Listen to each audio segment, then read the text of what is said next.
नमस्कार मंडळी, त्र्यंबकेश्वराचं दर्शन करून झाल्यानंतर आम्ही गेलो हॉटेलमध्ये जेवण्यासाठी। हॉटेलमध्ये आम्ही जेवायला ऑर्डर केली होती शेवभाजी आणि रोटी आणि दाल खिचडी।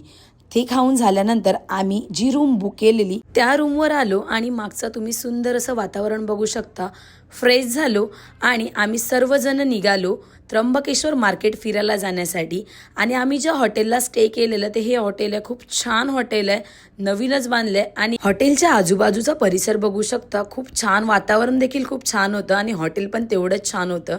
त्याच्यानंतर आम्ही कुशावत कुंडाजवळ आलो आणि तिथून मार्केटला निघालो। हे आहे त्र्यंबकेश्वरचं मार्केट, खूप छान मार्केट भरलेलं। मार्केटमध्ये फिरलो, प्रसाद घेतला आणि त्र्यंबकेश्वराच्या महादेवाच्या मंदिराचा कळस संध्याकाळ झालेली लाईट देखील लागल्या होत्या। कळसाचं दर्शन घेऊन आम्ही गेलो मार्केट फिरण्यासाठी आणि मार्केटमध्ये खूप गजबजलेलं होतं, खूप माणसं होती आणि इथे बघू शकता तुम्ही प्रसाद देखील वेगवेगळ्या प्रकारचा होता। आणि आम्ही तिथून गेलो पेट पूजा करण्यासाठी। मार्केटला आलंय तर खाल्लं नाही असं कधी होऊच शकत नाही, त्यामुळे आम्ही सर्वात पहिली घेतली शेगाव कचोरी, खूप छान होती।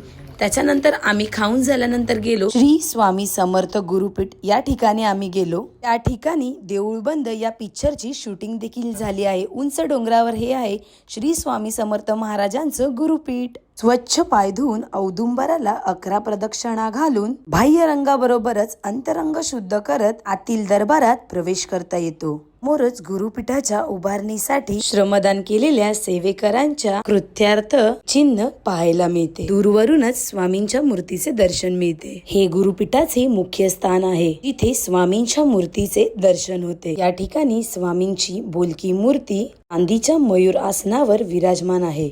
मुख्य दरबारा शेजारी कालभैरव, रेणुका माता, महालक्ष्मी, तुळजाभवानी, सप्तशृंगी व पंचमुखी हनुमानाचे दर्शन होते। आम्ही चरित्रात सांगितल्याप्रमाणे श्री स्वामी समर्थ महाराजांनी गोदावरी परिक्रमेची सुरुवात इथेच केली आहे। इथे तुम्हाला सण, वार, व्रत, वैकल्य यांची माहिती पाहायला मिळेल। प्रत्येक मराठी नववर्षाचे सण, त्यांची माहिती सर्व तुम्हाला पाहायला मिळेल। बघू शकता तुम्ही प्रत्येक सणाची माहिती दिली आहे। दीप अमावस्या असू दे, कोजागिरी असू दे, देवी नवरात्र, गणपती, धनोत्रादिशी, होळी, मकर संक्रांत, गौरी गणपती, सर्वांची माहिती तुम्हाला इथे पाहायला मिळेल। स्वामींचे दर्शन करून झाल्यानंतर आम्ही गेलो महाप्रसादालयाकडे। फक्त 50 रुपयामध्ये तुम्हाला महाप्रसादाचा लाभ घेता येतो। आपल्याला तेवढंच घ्यायचं आहे ताटात जेवढं आपल्या पोटात मावतं। 1000 माणसे सहज बसतील एवढं मोठं हे प्रसादालय आहे। ते तुम्हाला स्वामींचा मुख्य दरबार पाहायला मिळेल। इथे पाहताना स्वामींची विश्व भ्रमंती आणि स्वामींनी केलेले चमत्कार कथा इथे देखाव्याच्या रूपात सुरेख मांडण्यात आली आहे। हे सर्व पाहण्यासारखे आहे आणि याच्यामधून आपण बोध घेण्यासारखं आहे।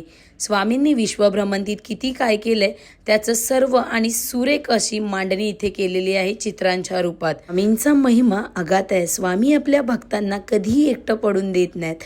स्वामी भक्तांच्या पाठीशी नेहमी आणि सदैव असतात, म्हणून तर स्वामी म्हणतात भिवू नको, मी तुझ्या पाठीशी आहे। सर्वांना श्री स्वामी समर्थ। भेटूया पुढच्या व्हिडिओमध्ये। कसा वाटला ब्लॉग नक्की सांगा। आवडला असेल तर लाईक करा, शेअर करा आणि सबस्क्राईब करायला विसरू नका असेच नवनवीन व्हिडिओ पाहण्यासाठी। धन्यवाद।